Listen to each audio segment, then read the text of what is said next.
Assalamualaikum warahmatullahi wabarakatuh. Selamat pagi, salam sejahtera untuk kita semua. Bagaimana keadaannya hari ini? Apa kabar? Baik apa baik? Alhamdulillah baik ya. Perkenalkan, saya Juhurita Wulandari. Hari ini saya akan membawakan topik yang sangat penting di bidang kebidanan, yaitu pentingnya kelas ibu hamil dalam meningkatkan kesehatan maternal. Izinkan saya membuka terlebih dahulu dengan sebuah pantun. Pergi ke pasar membeli beras, jangan lupa membawa kain. Ibu sehat, bayi pun cerdas. Generasi unggul pasti akan tercapai di kemudian hari. Kalau pantunnya agak sederhana, mohon dimaklumi ya. Yang penting pesannya nyampe. Ibu yang sehat akan melahirkan generasi yang kuat.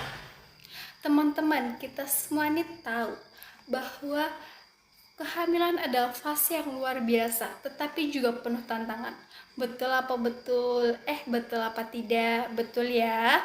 Menurut data Kementerian Kesehatan pada tahun 2023, angka kematian ibu di Indonesia masih cukup besar, masih cukup tinggi. Salah satu penyebabnya adalah kurangnya pengetahuan ibu tentang kesehatan selama hamil. Nah, disinilah kelas ibu hamil hadir. Tidak hanya sekedar duduk mendengar materi, tapi juga tempat berbagai pengalaman, belajar keterampilan, bahkan dapat dukungan moral. Ada beberapa poin yang akan saya sampaikan. Poin ini merupakan poin juga yang sangat penting. Yang pertama, tentang edukasi untuk ibu hamil. Di kelas ibu hamil, para ibu mendapatkan pengetahuan yang penting tentang gizi, tanda bahaya kehamilan, bahkan hingga persiapan persalinan. Coba bayangkan nih, seorang ibu bisa lebih dini mengetahui tanda gejala yang berbahaya selama kondisinya sama ibu maupun janinnya, maka nyawa ibu dan bayi itu bisa lebih cepat diselamatkan.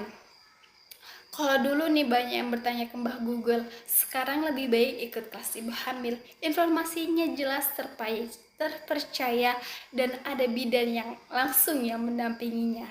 Poin kedua itu tentang psikologis. Kenapa sih psikologis juga termasuk penting? Karena kehamilan itu tidak hanya soal fisik, tetapi juga tentang mental.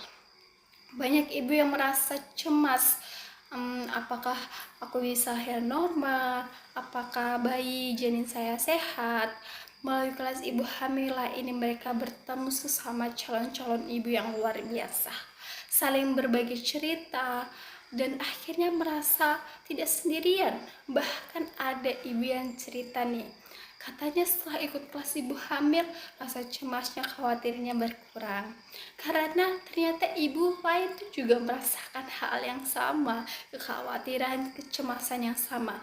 Jadi semacam support group, support system, support sesama kondisi dan keadaan.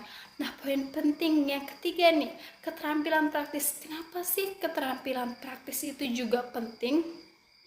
Karena kelas ibu hamil itu bukan hanya tentang teori, tapi juga ada praktiknya. Tentang praktik, seperti apa sih praktiknya? Seperti ada senam hamil, teknik pernafasan, hingga cara menyusui yang benar. Kalau senam hamil nih, jangan bayangkan seperti apa ya teman-teman ya gerakannya, atau seperti zumba lah, tetapi gerakan yang sederhana, yang kecil-kecil, tapi yang bermanfaat besar sekali untuk memperlancar persalinan. Jadi teman-teman, ibu-ibu, sahabat semua, dari sinilah kita tahu kelas ibu hamil itu punya 3 manfaat yang penting, yang luar biasa. Yang pertama tadi apa ibu-ibu? Tentang memberikan edukasi kesehatan. Yang kedua, menjadi sumber dukungan psikologis. Yang ketiga, membekali ibu dengan keterampilan praktis. Kalau ada yang bertanya nih, perlu nggak sih ikut kelas ibu hamil? Jawabannya pasti perlu, sangat perlu. Seperti kata pepatah nih, ibu sehat, bayi sehat, keluarga pun bahagia. Mari kita dukung keberlangsungan kelas ibu hamil di setiap puskesmas, fasilitas kesehatan, demi generasi yang lebih sehat di masa depan. Terima kasih atas perhatiannya teman-teman, sahabat-sahabat ibu semua yang telah mendengarkan saya. Mohon maaf jika ada kata yang belibet, yang kurang dimengerti. Mohon dimaklumi ya, saya juga manusia. Wassalamualaikum warahmatullahi wabarakatuh.